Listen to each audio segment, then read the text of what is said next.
Napakainit ang panahon. Kaya ang tanong ay, saan ang ating biyahe? Nakapambahay lang, shades, at positibong pakiramdam para sa tag-araw na ito, at umalis patungo sa hilagang bahagi. Tamang road trip habang naglalakbay kami sa mga magagandang highway patungo sa Nasugbu, Batangas.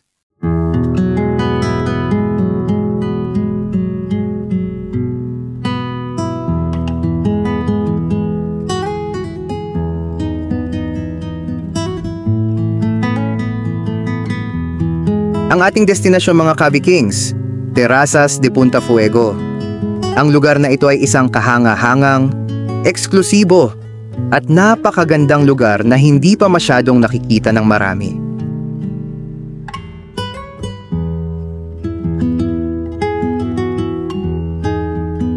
Sa wakas ay dumating na tayo sa main gate ng Terrazas de Punta Fuego. Bilang karagdagan, ang instant wow factor ay nagsisimula na napakasosyal, tahimik, at meron summer resort feels agad ang aming naramdaman. Ang lugar ay parang nagsasabi, "Welcome to paradise!"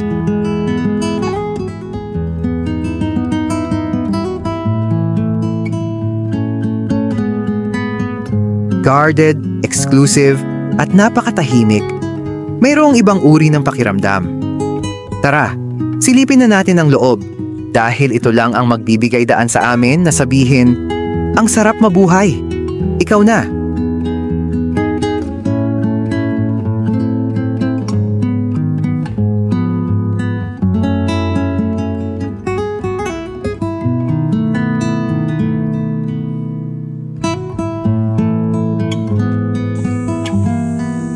At ayun syempre, pagkatapos ng madaling check-in at warm welcome, diretso kami sa Casa Monk. Ang pagbubukas ng pinto ay lubhang nakakagulat. Ano ang unang tugon namin? Wow!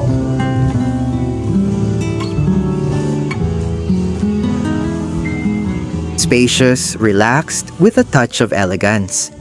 Mayroon itong balcony, spacious na mga kwarto, komportableng kama, at syempre, isang air conditioning system na napakasarap matulog at mag-relax pagkatapos ng buong araw sa beach.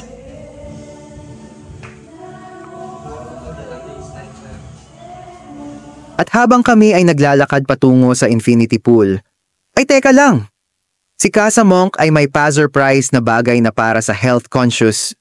Alam nyo ba may sauna sa ilalim nito? Katabi ng infinity pool. Ibig sabihin, kailangan mong talagang magpawis bago ka lumusong sa malamig na tubig. Sa wakas, habang tanaw mo ang dagat at ang napakaserenong paligid, maaari kang mag-unwind, mag-detox, at mag-relax. Ang lugar ay parang nagsasabi, oh, ito na ang buong pakete, init, lamig, tanawin, at katahimikan. Kaya kung gusto mong magkaroon ng combo ng sauna at infinity pool, ano ang gagawin mo?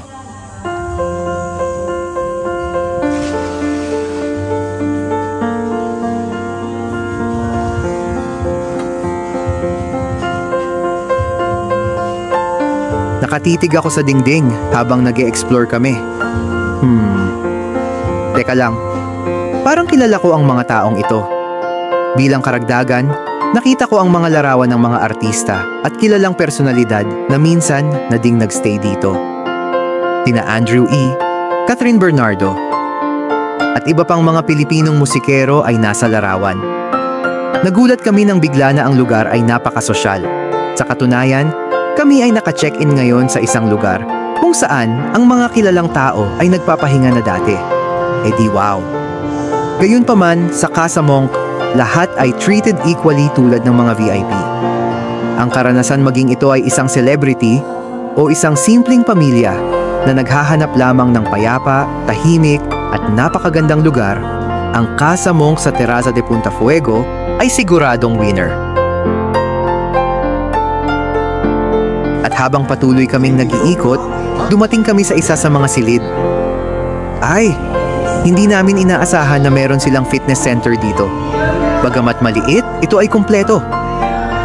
Para sa mga fitspiration na kahit na nakabakasyon, hindi nagpapapigil sa pagsasanay.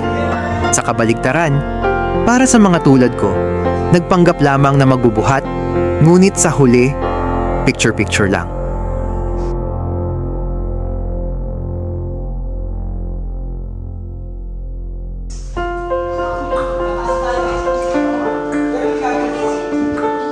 Pero bago ang pag-swimming, syempre, kain muna ang mga bida. Oras na ng aming late lunch, at tulad ng alam ng lahat, kapag ang mga Pinoy ay gutom, hindi sila umaalis ng walang kanin. At sa ngayon, atin namang libutin ang mga rooms ng Casa Monk. Ramdam na ramdam mo agad ang Spanish-inspired elegance sa sandaling pumasok ka sa villa na ito. Ang liwanag na galing sa malalaking bintana, ang hangin at ang pakiramdam. Panalo, mukhang isang tahimik at eleganteng bahay ng hasyendero. Ang bawat silid ay may natatanging anyo. May mga malalambot na kama. Meron ding mga double-deck beds. Ang mga elemento ng kahoy, mga modernong elemento, at mga kapaki-pakinabang na amenities ay nag-aalok ng pakiramdam na hindi mo lang gustong magpahinga. Gusto mong tumira. Ito ay angkop na angkop para sa barkada, pamilya, o kahit na isang solong turista na naghahanap ng katahimikan at konting luho sa kalikasan. Napansin nyo ba guys ang malalaking bintana sa mga rooms? Malalaking bintanang may tanawing nakaka-relax. Gayun din, ang mga silid ay hindi lamang maganda. Mayroon ding lahat ng kinakailangang amenities. Bawat silid ay may isang comfort room. Malinis, maaliwalas, at may hotel na pakiramdam pa. Walang problema kung gusto mong magpahinga pagkatapos ng mahabang araw sa beach o mag-shower habang nag-iisip ng susunod na paglalakbay.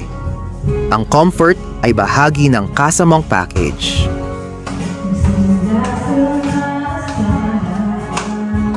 Dito naman ay ang karaoke bar na kung saan may malaking TV screen at malalakas at magandang tunog ng mga speaker.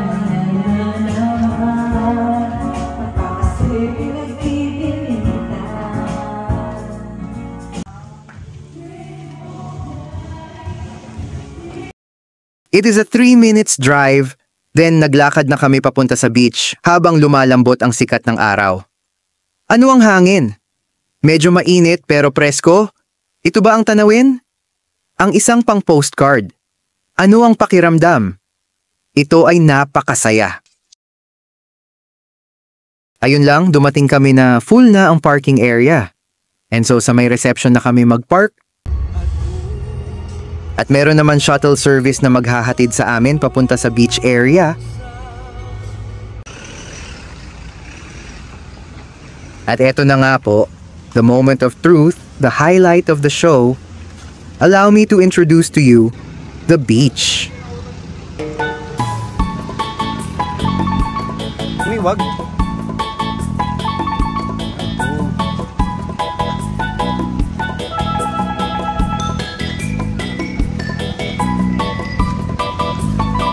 Ang sarap ng paa sa buhangin, ang kagandahan ng liwanag ng araw sa dagat, at ang aming mga tawa. Ito ay tila isang tunay na bakasyon. Ito ay yung moment na simple lang pero tumatatak, na ayaw mo nang matapos ang araw.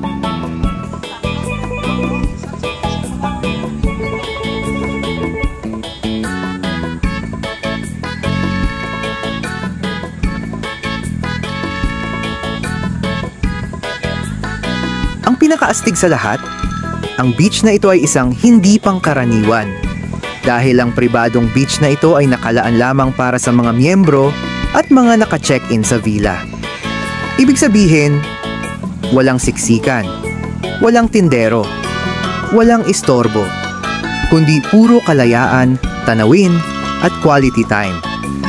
Sa isang tahimik, malinis at safe na kapaligiran para sa mga bata. Parang may sariling isla, getaway ka. Pwede kang humilata sa buhangin, kumuha ng mga larawan, at magmuni-muni ng para kang nasa isang pelikula.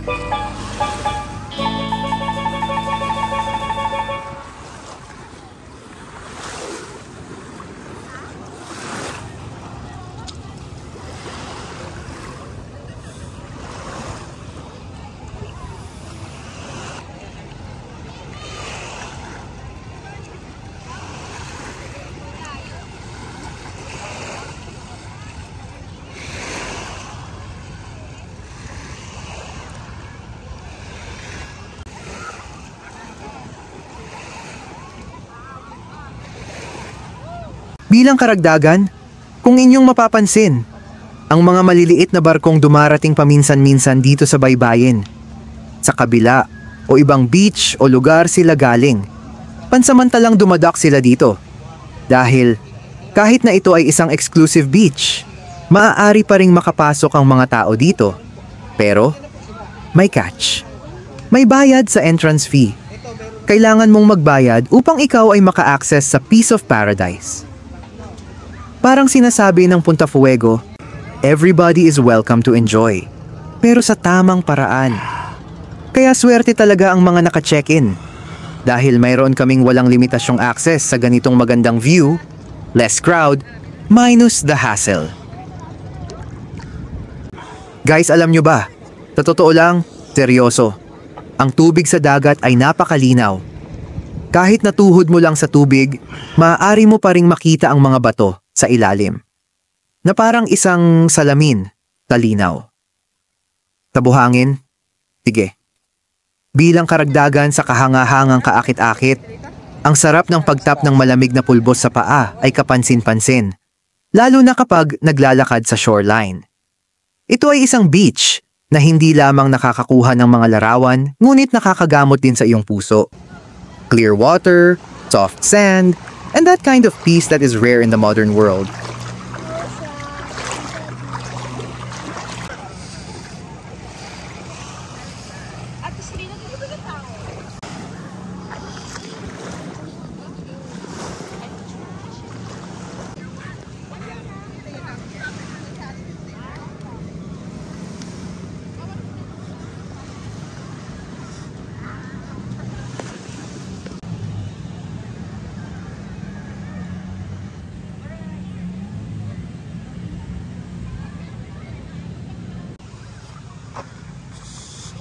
Check naman natin ang view from the top.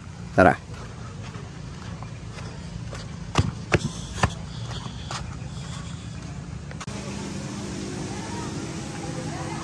Wow, check this out, guys. Infinity pool. But then again, this is exclusive for members only.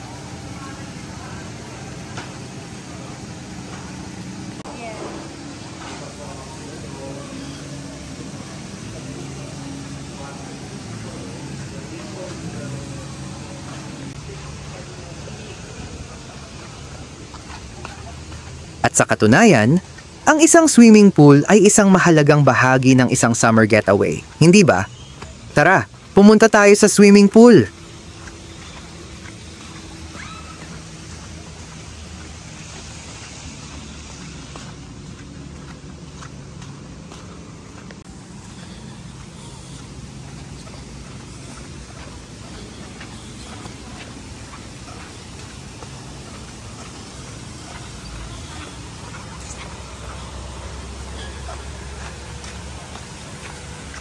Wow! Infinity pool na tanawang dagat. At kung gusto mong maglangoy habang nakikita ang pagsikat ng araw, ito ang perpektong lugar. Parang gusto mo na lang humiga dito, buong maghapon, habang kumakain ng coconut shake.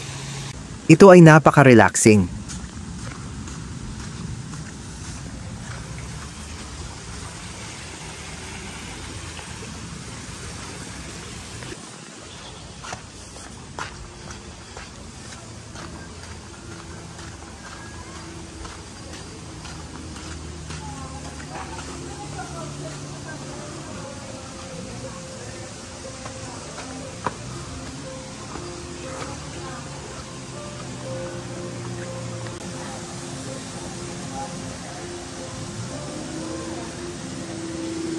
Sa oras na ito, matapos ang swimming, kulitan at pagkuha ng mga larawan, nagkayayaan kaming bumalik sa villa.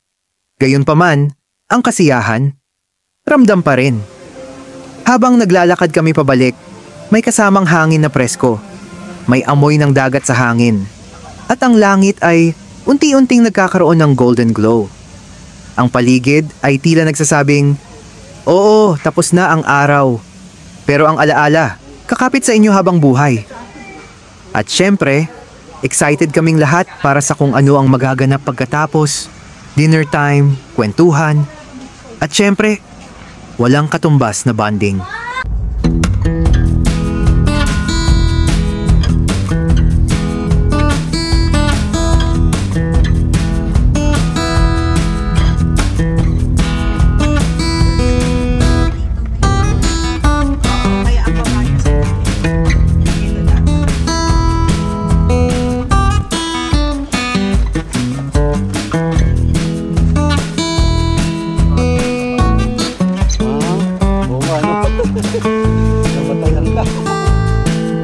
At ayun na nga pagdating pa lang, ay diving na sa infinity pool.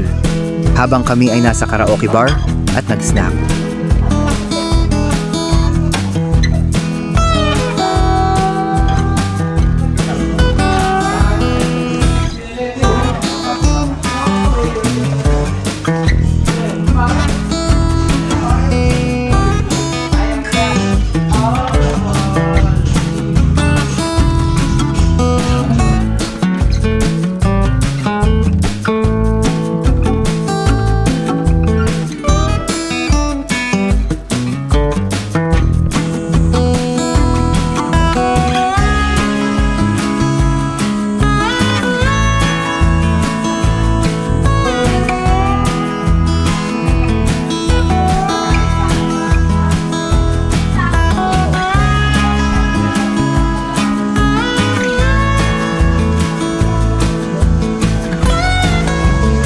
Sa wakas mga sir, ano ang nangyayari sa pagkain? After a full day of beach, pool, and bonding, oras na para kumain ng bongga. Pagdating namin sa villa, ang amoy ng pagkain ay nagpapasigla sa iyo ng mabilis. Mayroong grilled or inihaw na inasal, seafood, mainit na sabaw, at syempre, maraming kanin. Kahit na mag-diet ka, magkaka-amnesia ka muna. Hehe. Hey kid, how's everything? It's okay? Ang dalawang kambal, after sa beach, ay eto naman. At dito mag-end ng day.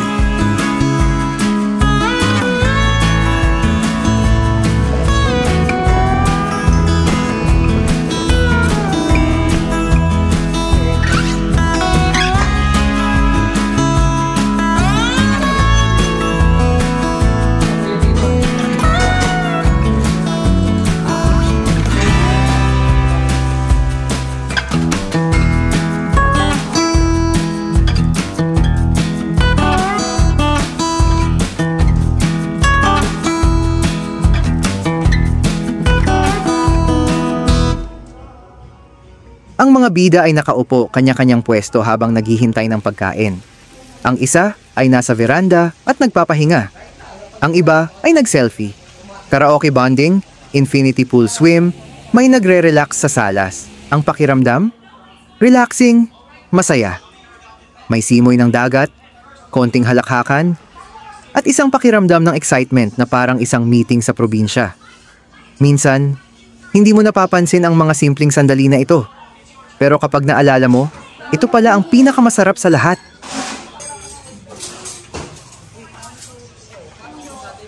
Natamad na po. Yarang gagawin.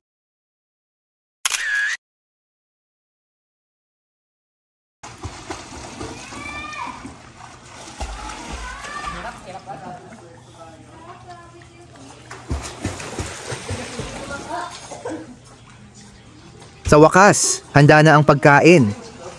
Kani-kaniyang lapit sa lamesa, kani-kaniyang kuha ang plato, pero mayroon lamang isang energy. Gutom na tayo, mga kapatid. Ang inihaw na liempo, pritong isda, sinigang na may asim-tamis na perfect sa kanin, at ang paborito ng lahat, yung chop suey, ay nasa mesa na eh. Mango fruit naman for dessert. Ito ay isang hapunan na nagbibigay ng kasiyahan sa parehong tiyan at puso. Family, food, and unforgettable moments in a simple family dinner. Nagsauna muna kami upang tapusin ang araw. Oo, mga kabiyahe, pagkatapos ng beach, swimming pool, at masaganang hapunan. Deserve naman natin ang konting relaxation at pagpapagaling. Kaagad pagkapasok mo, ramdam mo ang init na bumabalot sa katawan mo. Hindi mainit na masakit, kundi yung init na parang yakap ng ginhawa. Ang tahimik, simple, ngunit napakasarap sa pakiramdam. Ang katawan mo ay parang nagsasabi, "Salamat ha, ang saya ng araw na to." At habang ang lamig sa balat at pagod sa kalamnan ay unti-unting nawawala, dahan-dahan ding bumababa ang gabi, kasama ang nangiti ng isang araw na hindi malilimutan.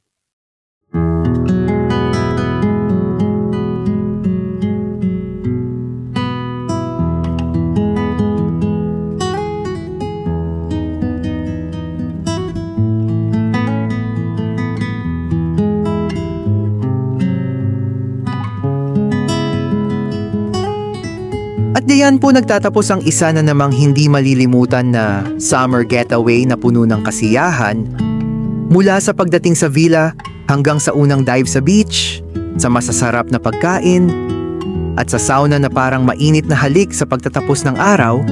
Ang bawat sandali ay parang nagsasabi, ang buhay, kapag kasama ang pamilya, ang sarap. Hindi man perpekto ang lahat, pero kapag pinagsama mo ang magandang tanawin, masarap na pagkain, at mga mahal mo sa buhay, wala nang hihigit pa. Maraming salamat, Terrazas de Punta Fuego at Casa Monk. At syempre, salamat din sa inyo mga kabiyahe sa pagsama sa amin sa kwentong ito.